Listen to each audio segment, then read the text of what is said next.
Ayun, samahan nyo ako mga kamekaniko, i-assemble na natin. Let's go! Yun, hello mga kamekaniko, ito na, prepare na natin lahat yung pyesa nung Temex na engine. Yan. Nilinis natin yung kanyang mga cylinder block. Yan. Nilinis na natin. Hindi na natin pinaremove kasi okay pa naman yung ring gap niya. Tapos, itong kanyang cylinder head, siyempre nilinis din natin. Tapos, inasinta natin yung valve, nilinis natin yung chamber, yan. Tapos, pinalitan natin ng bagong valve seal. Yan, valve seal. Kasi pag nagasinta kayo, obligado natin palitan kasi baka madali ng pangasinta. Yan. Tapos, yung mga curve niya, yan, nilinis na rin natin. Tapos, hanggang loob, yan. Yung starter motor, bago natin ikabit, bago natin ikabit pala, ayan, pagano na natin to, mga kamekaniko. Yung piston, nilinis lang natin yung mga butas, yung mga oil passage, nilinis lang natin. Ayan. Tapos ito lang, kanyang crankcase. Okay na siya, okay na. Gasket na lang yung binili ko dito. Tapos yung kanyang makina, pinakaslap din natin mga kamekaniko. Makikita nyo mamaya pagka inassemble na natin yung makina. Ayun, samahan nyo ako mga kamekaniko, i-assemble na natin. Let's go! Yun, dito tayo mag-uumpisa sa kanyang piston. Kakabit natin yung kanyang mga piston ring. Siyempre, unahin natin tong kanyang oil expander. Sa pagkakabit ng oil expander, mga kamekaniko, ganyan dapat. Yan. Hindi makita. Focus natin. Yan, nakaganyan. Yan, nakaganyan siya. Doon siya nakatapat, pataas. Yan, kabit lang natin. Yan. Tapos itatapat nyo siya sa exhaust. Yan, yung duktungan. Tapos ang oil ring, dito nyo itatapat yung isa dito sa kabila. Yan.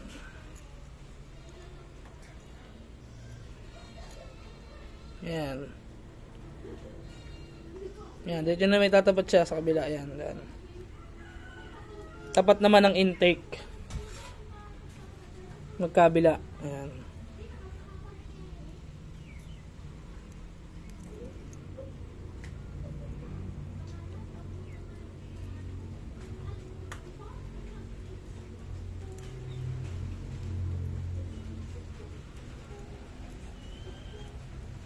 Ayaw pang tumama.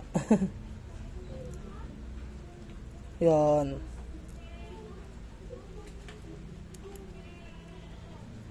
Yan, tatapat nyo lang siya dito sa kabilang kanto. Yan, yung duktungan. Yung gap. Yan, dito. Tsaka sa kabila. Yun o. Tapos ang bottom ring tsaka top ring, hindi siya magkaparehas pagka sa Supremo. Yan, hindi siya magkaparehas. Yung isa manipis. Yung isa makapal. Hindi masyadong kita sa camera, pero yan o. Makapal yung isa. Yung bottom, yung makapal. Yan, kabit lang natin. Tapos yung matalas na part sa unahan do. Kapay nyo lang tong ganito. Siya yung sa unahan, hindi siya sa ilalim. Yan. Itatapat nyo naman siya dito sa kabila. Ayan, sa tapat ng exhaust. Yan. Yan. Tapos tong top ring, dito nyo naman itatapat sa kabila. Ayan. Yan, tigas. Yun. Yan, dito. Tatapat naman ito. Ang katapat nito, yung top ring. Tapos yung kabila, bottom. Yan. Tapos nakatapat sa exhaust. Ito yung intake, oh. Exhaust. Yan, install lang natin to sa kanyang makina. Install natin to dito. Yan. May nakalagay na naman dyan intake. Dito siya nakaharap. Yan. Lagyan lang natin ng langis. Yan. Pati ito. Ayan, lagyan na din natin ito.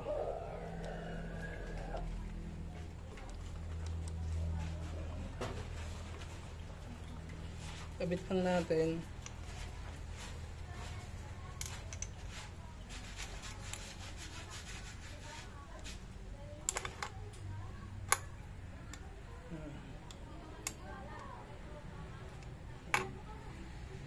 Bago kayo maglagay ng lock, lagyan natin ng basahan tong chamber.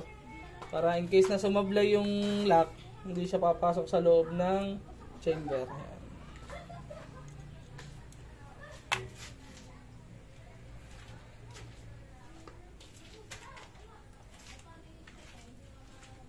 Lagay lang natin tong lock.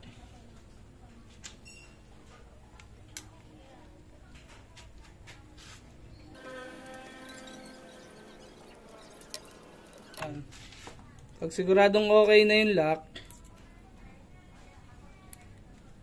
pwede na natin ikabit yung kanyang lock. Make sure nyo na bago kayo magkabit ng lock, nandito yung dowel tsaka yung gasket, okay yan. Kabit na natin.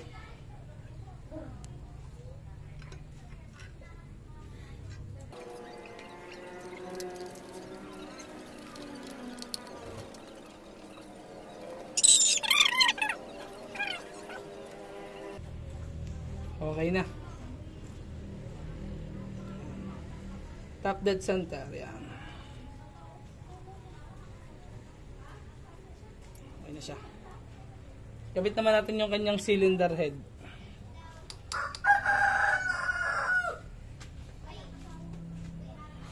Yun, bago natin ikabit yung cylinder head, ito muna yung kabit natin. Chain guide. Make sure nyo lang na nakasalpak tong chain guide dito sa ilalim. Pagka kayo nag-top overall lang, hindi kalag-are.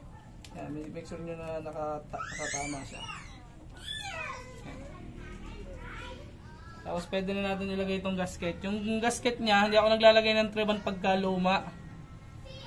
Pintura lang, ganun. Pintura na lang. Lang natin.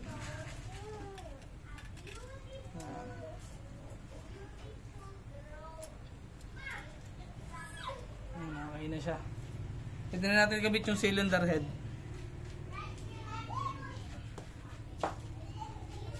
Siyempre, make sure nyo rin na nandito yung dowel, dalawa. Yan. Ito yung isa. Yan, kabit na natin.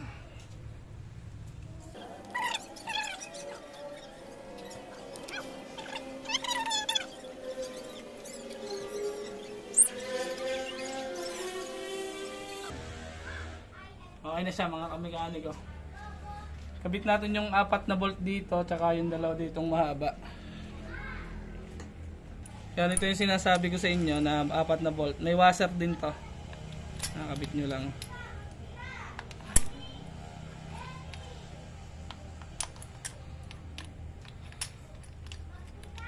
Tapos may 2 mahaba na number 10 yung ulo. Yan. Dito siya sa loob, sa kabila. Loob. Yeah. Salang pasok. Yan. Yan. Ipitan lang natin.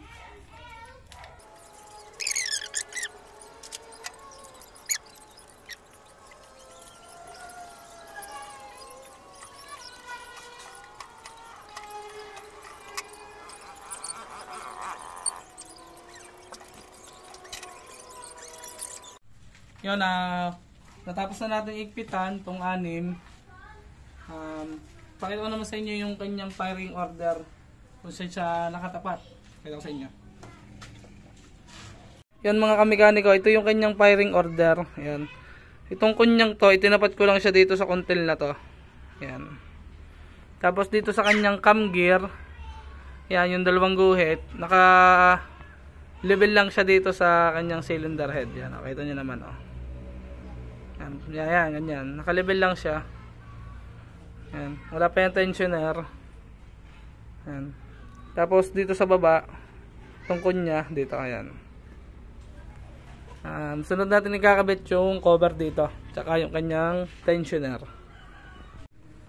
Ito yung kanyang tensioner. Pa-atrasin muna natin to mga kamekaniko bago natin siya i-install doon para hindi siya napepersa. Yan. Tanggalin muna natin to, itong screw sa unahan. Tapos kumuha lang kayo ng flat screw.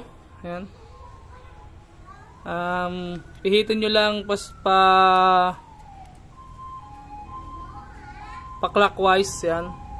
Pihitin nyo lang pa-clockwise. Hindi pa counter, pa-clockwise. Isagad nyo lang para umatras siya. Yan o. Umatras na siya, lumiit. Ulitin natin. Yan. Ulitin natin. Yan. Pa-clockwise lang mga kamekaniko. Yan o. Yan. Okay na yan. Pwede na natin siyang i-install dito sa kanyang block. Yan. Gakaganyan. Kukunin ko lang yung gasket. Yan mga kamekaniko, bago natin takloban, tune upin muna natin. Make sure nyo lang na naka-top dead center yung kanyang cam gear. Ang tune up na gagamitin natin dito o ang ilalagay natin tune up ay 10-10 pares G's. Yan. Kuha lang tayo ng failer gauge. Yan, inalawang na nga yung failer gauge natin.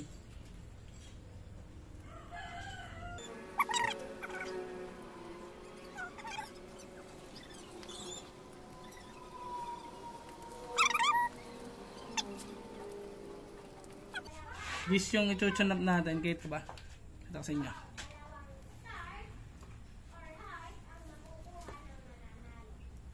Ayan, 10. 0.4. Tapos 0.10 mm. Yan. Tune up lang natin dito.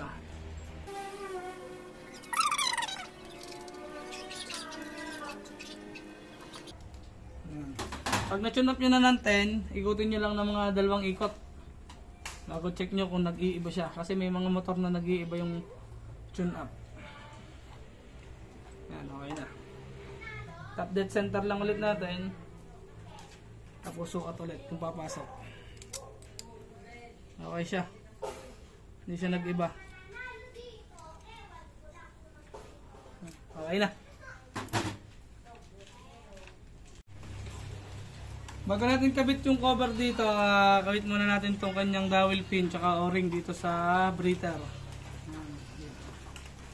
Tapos bago nyo yung takloban, make sure nyo na mayroon na siyang lubricant. Para sigurado na bago siya umandar, may langis na siya.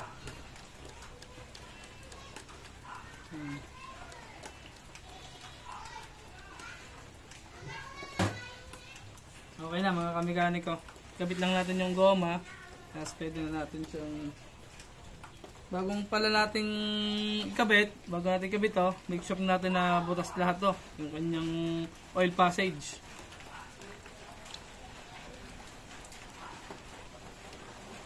Yan o, kita nyo naman o. Ano? Yan, okay siya. Gumagana siya mga kamekaniko. Wala siyang barado. Pwede na natin siya kabit.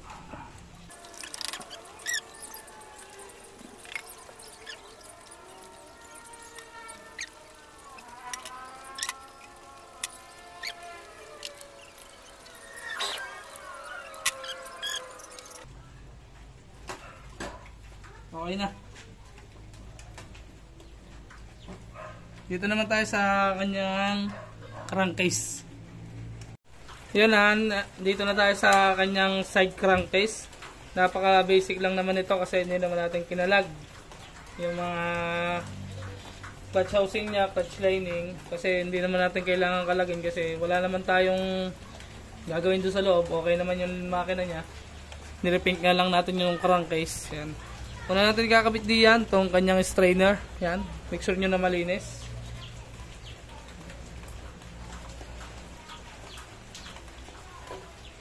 Sunod natin tong kanyang bearing sa clutch.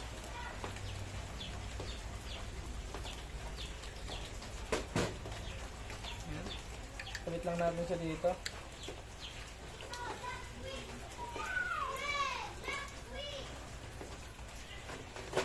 Tapos itong gear ng bomba ng langis. Yan, pasok nyo lang. Tapos may lock lang yan na square. Ayan, may butas.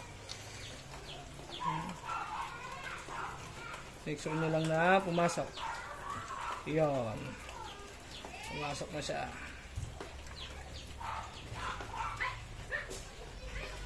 Alright, alright.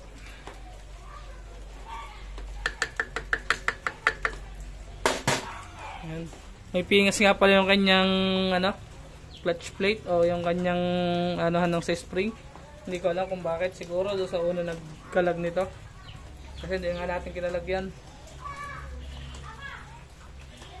Sunod na natin yung kanyang gasket. Dowel pin pala muna. Dowel pin yan dito. Dito at dito. Nahulog pa. Huwag yung gagawin nyo. Nahulog.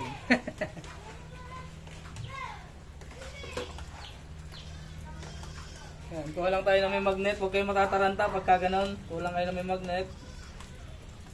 Huwag kayo matataranta para hindi pumasok sa loob. Ayan, kabit lang natin. Kasama yan sa buhay. Ayan, make sure nyo lang na nakasalpak to ang kambyuhan nya. Gasket, Trojan. Kuha yung gasket natin. Yung gasket nito, local lang yan, nasa tangke. Local lang yung gasket, pero quality. Hindi naman siya original, pero replacement, pero quality. Hindi siya lagpas, hindi siya labis. Dalawa-dalawa na yun, ha? Lagpas tsaka labis. Yan.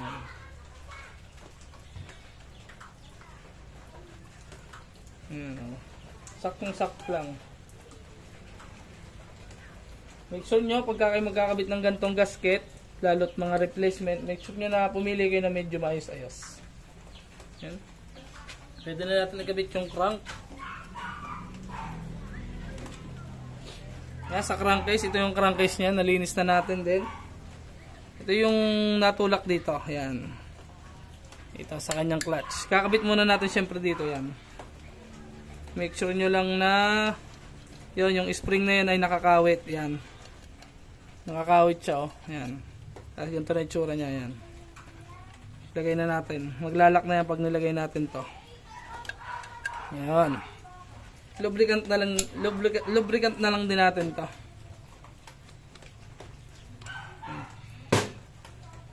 Alright na yan. Tapos to, make sure nyo din yung bumbon ng langis ay umabot hanggang doon na hindi na natin nahanginan. Lagyan na lang natin ng langis. Yan. Yun. Okay naman siya. Yun, oh. Kita nyo ba? Yun, oh. Yun. Okay siya. But din siya dito. Yan, oh. Lumabas siya dito sa kabila. Dito tsaka dito. Yan. Pwede natin siya kabit dito mga kamikaniko. Lubricant na din natin to para sigurado. Yan. Saka to. Yan. Alright, kabit na natin. Yan. Diyan yung tatapon. Alright, pwede na yan. Kalang, punasan lang natin. Sobrang dami pala. Nalaglag ng langis. Yan, okay na yan.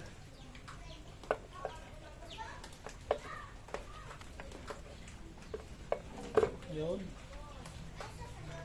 Yun. Alright.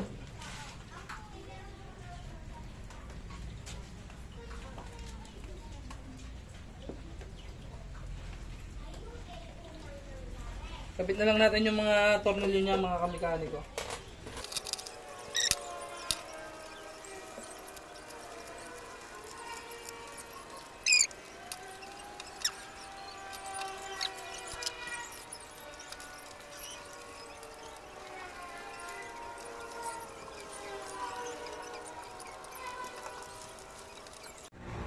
Okay na, nagpita na natin lahat mga kamikaniko. Doon lang tayo sa kabilang side. Ayan. Make sure nyo na na-apply ito. Oh. Okay naman siya. Doon tayo sa kabilang side mga kamikaniko.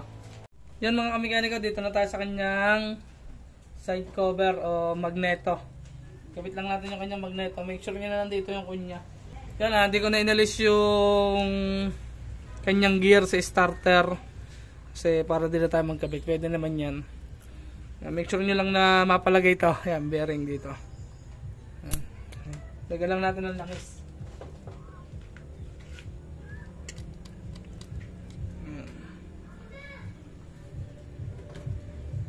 Pwede na natin itama yan sa kunyahan niya. Yung magneto. Make sure nyo lang na tumama dito yung kunya. Ayan. Ay, nalaglag. Pwede na natin iuna. Ayan. Tapos tama na natin yung kunyahan niya. Ayan. Okay na siya.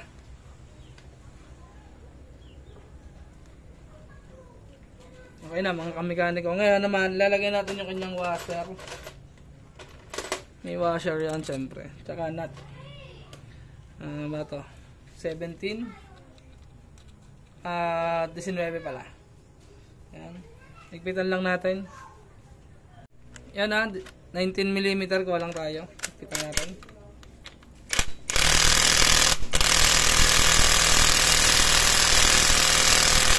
Alright.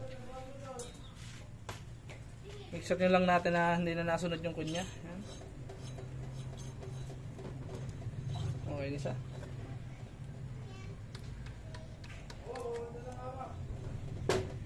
Tapos sunod na natin to. Yung kanyang gear sa kanyang starter. Yan. Ganito yung pagkakabit niyan mga kamekaniko. Yan. Pag ganyan.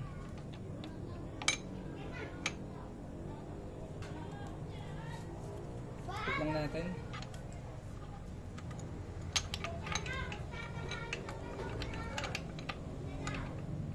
Alright. Meron niyang bushing. Yan. May bushing yan. Yan dyan. Alright. Okay na. Kabit na natin yung kanyang dowel pin. Yan. Dowel pin. Dalawa.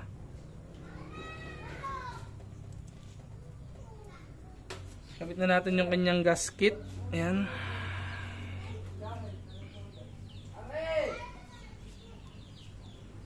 Siyempre, ano din, replacement lang yung gasket natin. Pero quality.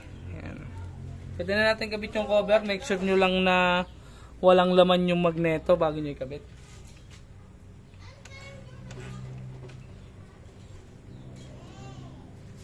Yung magneto nga pala natin, yung stator nga pala natin, nagkabit na natin, yan. Alright na siya. Ikakabit na lang natin. Salpak na natin.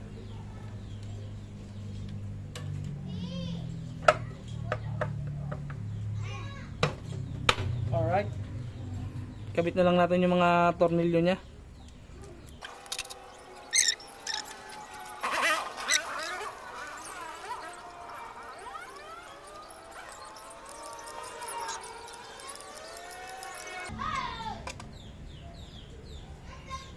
Alright, tapos na mga kamekaniko. Alright na.